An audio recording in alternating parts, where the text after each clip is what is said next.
Morning friends, আকৌ আজি এসপ্তাহৰ পিছত ছুটি পালোঁ, সেইকাৰণে ভাবিছোঁ এপাক ফুৰি আহোঁ। আজিৰ ভ্লগটো আৰম্ভ হ'ব এয়া মন্দিৰৰ পৰা। এয়া হ'ল হনুমান মন্দিৰ FCI। সকলোৰে বাবে মই এটা ধুনীয়াকৈ সেৱা কৰি লওঁ, আপোনালোকৰ লগত যাতে মোৰো অলপ ভাল হয় আৰু মোৰ লগত যাতে আপোনালোকৰ অকণমান ভাল হয়।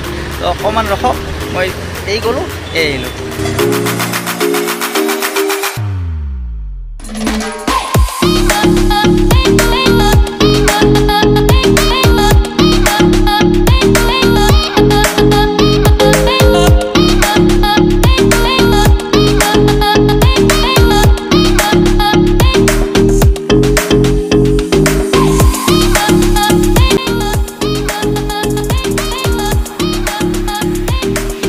হৈ গ'ল সেৱা লওঁ মোৰ, আৰু ধুনীয়াকৈ ফুটটো দি দিলে। আৰু অলপ কথা এটা শুনি বেয়াও লাগিল, এই আইতাজনীয়ে যে ইয়াতে দোকান দি আছে, তো আইতাজনী এটা নাতি আছে, পঢ়াই আছে এনেকৈ দোকান দি কিনে। এতিয়া বোলে কৰোণাৰ কাৰণে মানুহ চানুহ একো নাই, বিক্ৰী বাৰ্তা নাই, কেনেকৈ চলিম তাকে অলপ দুখ কৰিলে। আৰু বেয়া পৰিস্থিতি আহি গৈছে ন। তো বলক কি কৰিম আৰু, উপায় নাই, চবৰে একে অৱস্থা, আমাৰো একে অৱস্থা, পইচা নাই। তো বলক দেৰি কৰি নাথাকোঁ। এইয়া মই আজি কাৰ লগত যাম জানে নাই? কৃষ্ণৰ লগত যাম। কৃষ্ণকতো আপোনালোকে চিনাকি কৰি দিয়া নাই, চিনাকি কৰি দিওঁ বাৰু। এইটো হ'ল কৃষ্ণ, মোৰ গাড়ীখনৰ নাম কৃষ্ণ ৰাখিছোঁ। তো কৃষ্ণৰ লগত আজি যাম, মানে আজি নহয় সদায় যাওঁ, আজি পৰিচয়টো কৰি দিছোঁ আৰু আপোনালোকক। অলপ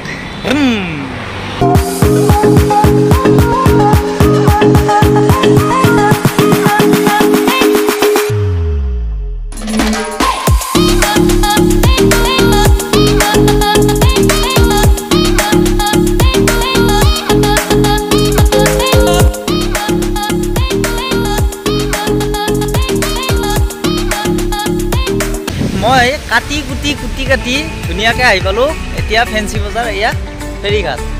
এতিয়া ইয়াতে 3টা ঘাট আছে, মাজগাঁও ঘাট, মদংমন্দ আৰু ৰজাদুৱা। এতিয়া 3টা ঘাটৰ কোনটোত বা যায় জাহাজ, তো চাই লওঁ, লৈ কিনে পাৰ হ'ম। আৰু এটা ভাল কথা, আৰু মই এইফালেদি সদায় পাৰ হোৱা নিচিনা, মানে বেছিভাগ পাৰ হয় এইফালেদি, ঘূৰি নাযাওঁ মানে বেছিভাগ। তো ইয়াতে লিষ্ট থাকে কেতিয়া জাহাজ যায়, মোৰ তাতে কিন্তু সেইখন কোনোদিন নাথাকে। মই ভাগ্যক্ৰমে আহি পাম, নহ'লে এই গৰু ৰখা দিব আৰু ইয়াতে। তো অলপ চাই লওঁ কোনখন যায়, তাৰপিছত পাৰ হৈ যাম আৰু সেই ঠাইটোলৈ।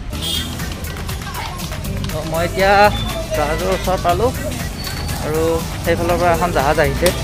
দাদা জাহাজ কেতিয়া যাব? 7টাত। ঠিক আছে দাদা, দিয়কচোন। মাত্ৰ 7 টকা টিকেট কাটি এতিয়া ব্ৰহ্মপুত্ৰটো পাৰ হৈ ল'ম। আৰু এতিয়া যিহেতু কৰোণা চলি আছে, গাড়ী বোলে বেছি নিব দিয়া নাই, মাত্ৰ 40খন নি আছে, বেছি আৰু খুব বেছি। তো বলক ওপৰত যাওঁ এবাৰ।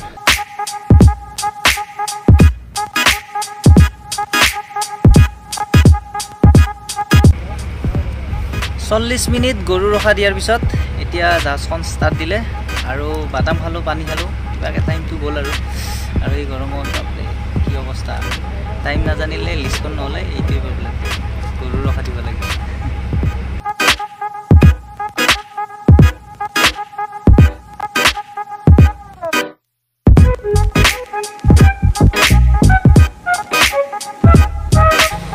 এই জাহাজখনৰ প্ৰায় ৰখা আহা মিলি গোটেই মিলি 1 ঘণ্টাৰো অলপ বেছি হ'ব, 1 ঘণ্টাৰ অলপ বেছি ৰখি কিবাকৈ পালোঁ এয়া ৰজাদুৱাৰ ঘাট।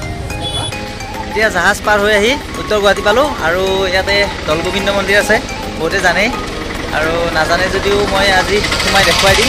আৰু ইয়াতে উত্তৰ গুৱাহাটী আহি মোৰ এয়া ভাইটিক লগ পালোঁ।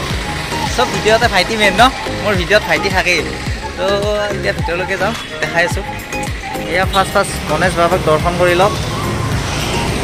তাৰপিছত আছে আমাৰ এইয়া মহাপ্ৰভু শ্ৰী শ্ৰী দৌলগোবিন্দ মন্দিৰ। আমি এতিয়া ভিতৰলৈকে যাই আছোঁ। ভিতৰত সোমোৱাৰ লগে লগে চেনিটাইজাৰ কৰি লোৱা যাব লাগিব, নিয়ম বঢ়িয়া নিয়ম। এয়া চাওক, ধুনীয়া পৰিষ্কাৰ কৰি থৈ দিছে মন্দিৰটো।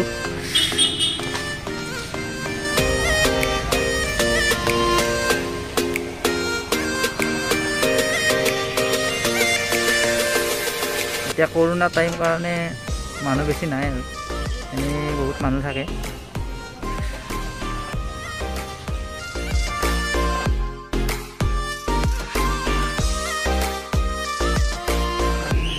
দৌল গোবিন্দ মন্দিৰত এই টিকুটমানি সেৱা এটি লৈ যেতিয়া মই আহি পালোঁ অলপ আগত আৰু এইটো হ'ল লাচিতৰ গড় আৰু এই পিছফালে গছডাল চাওক না ইমান বম মস্ত গছ নহয় 3টামান মানুহে এনেকৈ হাতেদি আগুৰিলেও কিজানি নহ'ব ইমান ডাঙৰ আৰু এইটো হ'ল লাচিতৰ গড় লাচিতে যেতিয়া যুদ্ধ লাগিছিল তো এইটো গড় বনাইছিল আৰু ইয়াৰ ঠাইবিলাক ইমান মজা নহয় বহুত ভাল লাগে আৰু আৰু আৰু আৰু আৰু এইবাৰ বেলেগ এটা মন্দিৰত দেখুৱাম আপোনালোকক এতিয়া মই আহি পালোঁ শ্ৰী শ্ৰী দীৰ্ঘেশ্বৰী মন্দিৰ তো এইবাৰ চাওক দীৰ্ঘেশ্বৰী মন্দিৰটো এই মন্দিৰটো বহুতেই ভাল লাগে একদম পূৰা পাহাৰৰ মাজত ওপৰলৈকে যাই ধুনীয়াকৈ এবাৰ দেখুৱাম মই ইমান ধুনীয়া ঠাই আছে এইফালে তো আহিব কেতিয়াবা ইয়াতে ফুৰিবৰ কাৰণে মজা পাব একদম মাইণ্ড ফ্ৰেছ হৈ যাব বহুত ধুনীয়া লাগে ঐ পেল্লাকে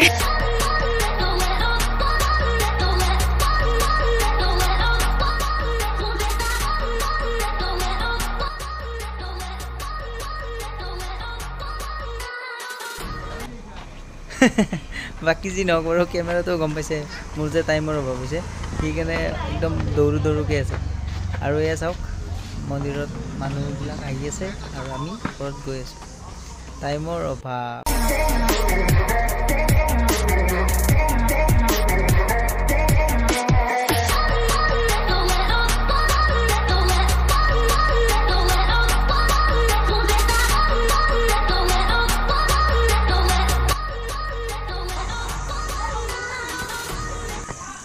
Oh my god, ইমান ভাগৰ লাগিছে অ বাবু নাওমান চাইড দিয়া মাইনা অকণমান চাইড দিয়া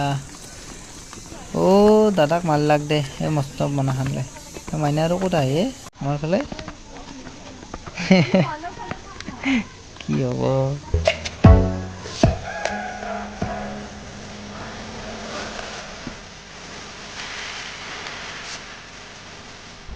ফাইনেলি আমি আহি পালোঁ ওপৰ আৰু বহুত চিৰি ভাগৰ লাগি গ'ল এয়া চাওক শ্ৰী শ্ৰী দীৰ্ঘেশ্বৰী দেৱালয় এতিয়া ভিতৰত গৈ আছোঁ এই পুৰা বহা টাইপ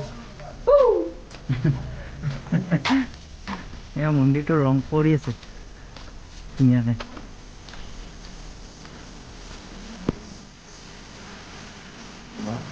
পুৰা কালাৰফুল কৰিছে না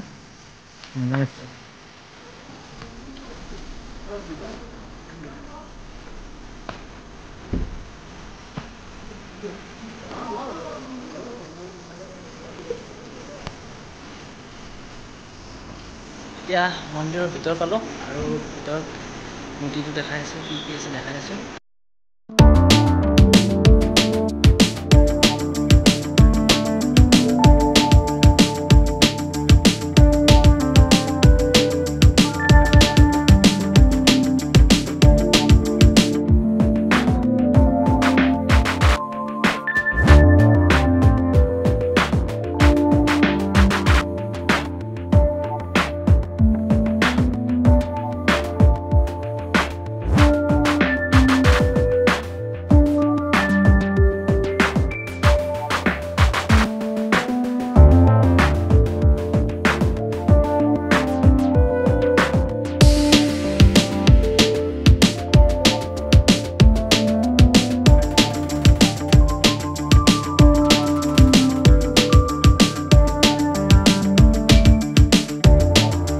আচলতে এটা আহোম ৰজাৰ দিনৰে ৰজা দিনীয়া বস্তু এইটো মানে আজিৰ পৰা মোটামুটি 600-700 বছৰ আগৰ 600-700 বছৰ আগৰ মন্দিৰ আৰু আপোনাৰ এই পশ্চিমবংগৰ নদীয়াৰ জিলা শান্তিপুৰ ধামৰ পৰাই স্বৰ্গীয় হৰিৰাম ভট্টাচাৰ্যৰ কাৰণে ইয়াত তাৰমানে পূজা পাতলৰ কাৰণে ইয়াত মনোনিৱেশ কৰিছিল আৰু তেতিয়াৰ পৰা ইয়াত মানে দুৰ্গা পূজা কালী পূজা গণেশ পূজা শিৱ ইত্যাদি নানা ধৰণৰ পূজা হয় দুৰ্গা পূজাত হাঁহ কৰা ছাগলী কোমোৰা ইত্যাদি বলি হয় বহুত অগণন মানুহ মানে সমাগম হয় আৰু আপোনাৰ কালী পূজাত আপোনাৰ বলি হয় আমাৰ শিৱ পূজাত বলি নহয় গণেশ পূজাত বলি নহয় আৰু ভক্ত আপোনাৰ অগণন ভক্ত হয় দুৰ্গা পূজাত কিন্তু ক'ৰ পৰা আহে ক'ত মায়ে কাক ক'ত কেনেকৈ কি ধৰণে লৈ আহে সেইটো তাৰমানে মায়েহে জানে আৰু এনে ধৰক দিন হিচাপত কোনদিনা আপোনাৰ মায়েৰ আচলতে 6 দিন আছে শনিবাৰ আৰু মঙলবাৰ শনিবাৰ আৰু মঙলবাৰৰ যাত্ৰী হয় তাৰোপৰি ৰবিবাৰটোত আকৌ যাত্ৰী বেছিকৈ হয় কাৰণ কি সেইদিনাখনি বন্ধ দিন সেই বন্ধ দিনত বেছিকৈ মানুহ হয় আজি আপোনাৰ কিন্তু ৰবিবাৰ আছিলতো আজি আপোনাৰ মানুহ হৈছে বহুত বেছি বিয়াও আছিল আৰু এনেই বিয়াও পাতে ন ইয়াতে বিয়া হয় মানে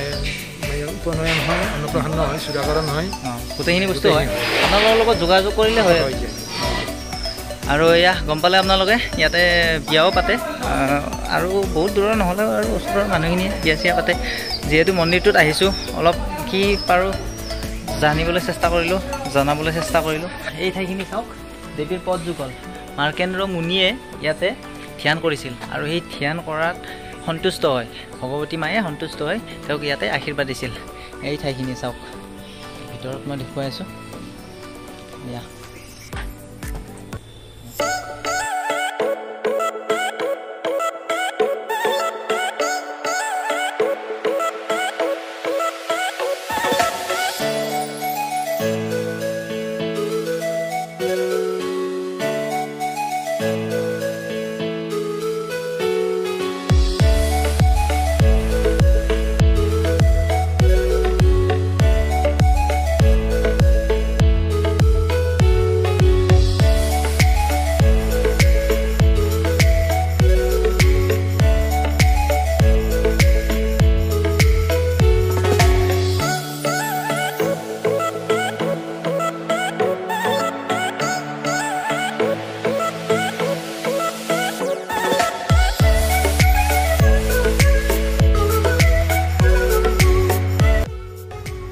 সো ফ্ৰেন্ডছ যিখিনি পাৰিলোঁ দেখুৱালোঁ আৰু কেনেকুৱা বা হৈছে গম নাপাওঁ আৰু এই মাস্কখন লৈ কিনে কিবা বেমাৰী মানুহৰ নিচিনা মানে কক বকাই মৰি আছোঁ ইমান গৰম বাপৰে আৰু ভোক যে লাগিছে নহয় এই পাহাৰবিলাকত উঠি চিৰিত উঠি আমাৰ ভোক লাগিছে পিয়াহ লাগিছে এতিয়া কিবা এটা খাই ল'ম তাৰপিছত যাম আৰু সেই ঠাইলৈকে কিন্তু ভিডিঅ'টো চাব শেষলৈকে চাব শেষতহে মজাটো পাব সেইকাৰণে ন' স্কিপ চাই থাকক মোৰ প্ৰিয় বস্তু হ'ল চাওমিন কিন্তু ইয়াৰ চাওমিনটো বোলে দেৰি লাগিব সেইকাৰণে এয়া পৰঠা তাড়াতাড়ি খাই লওঁ 1 মিনিট ৰখক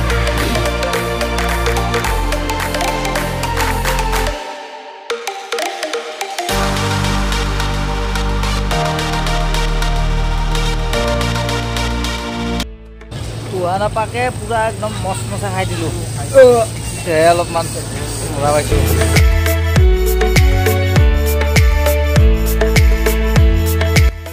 সো ফ্ৰেন্ডছ মই আহি পালোঁ এতিয়া বাঁকা আৰু বাঁকাত এটা ধুনীয়া ৱাটাৰফল আছে আপোনালোকে যোৱাবাৰ বহুতে আহিছে আৰু বহুতে টিকটকত মানে বম ফেমাছ হৈ গৈছিল আৰু ৱাটাৰফলটো আৰু বহুতে ইয়াতে ফটো উঠিব গা ধুব চব আহিছিল তো এইবাৰ ইয়াৰে পৰিস্থিতিটো কি মই অকণমান দেখুৱাই আছোঁ এতিয়া আৰু সেই ৱাটাৰফলটো এয়া চৰকাৰী হৈ থকা নাই মানে আপুনি ফ্ৰীতে ইয়াতে গা ধুব নোৱাৰিব এয়া প্ৰাইভেট কৰি দিলে এয়া ধুনীয়াকৈ বনাইছে এখন ধুনীয়া ৰিজৰ্ট বনাই আছে ভিতৰত তো এইবাৰ আহিলে ইয়াতে গা ধোৱাৰ লগতে আপোনালোকে ধুনীয়াকৈ খাই বৈ যাব পাৰিব আৰু ভিতৰত দেখুৱাই আছোঁ মই বেক কেমেৰাৰে এয়া চাওক ধুনীয়াকৈ বনাইছে বাঁহৰে ধুনীয়াকৈ সজাইছে এতিয়া কেতিয়ালৈ অপেনিং হ'ব সেইটো ভালদৰে গম পোৱা নাই বাৰু পিছত আহিম এদিন আৰু এইবিলাক চাওক কি ধুনীয়া ধুনীয়া ঘৰ সজাইছে এইবিলাক আপোনালোকে বহি ধুনীয়াকৈ আৰাম কৰি কিবা খাব পাৰিব এইফালেও আছে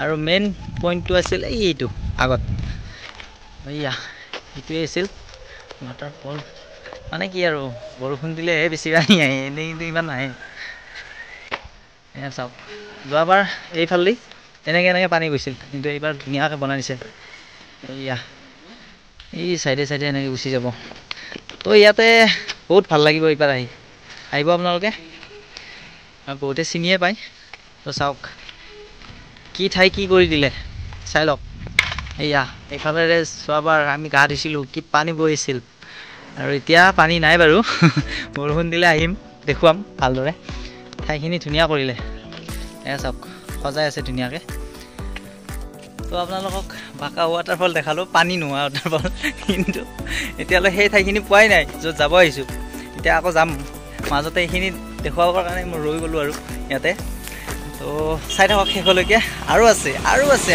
বহুত আছে এতিয়া আকৌ আহি মই পাই গ'লোঁ মান্দাকাটা চাহপাত বাগান এইখন চাওক চাহপাত বাগান এই কি মজা আৰু ইয়াতে মানুহবোৰে ৰখি ধুনীয়াকৈ ফটো উঠি আছে আগত এইয়া দেখা হৈছে এইফালেও আছে এয়া ইয়াতে মানে ফটো উঠিবই মানে গেৰাণ্টি বেছিভাগ মানুহে ইয়াতে ৰখি ফটো উঠে মানে ইমান ধুনীয়া ঠাই আৰু চাই লওক ঠাইখিনি ধুনীয়াকৈ দেখাই আছোঁ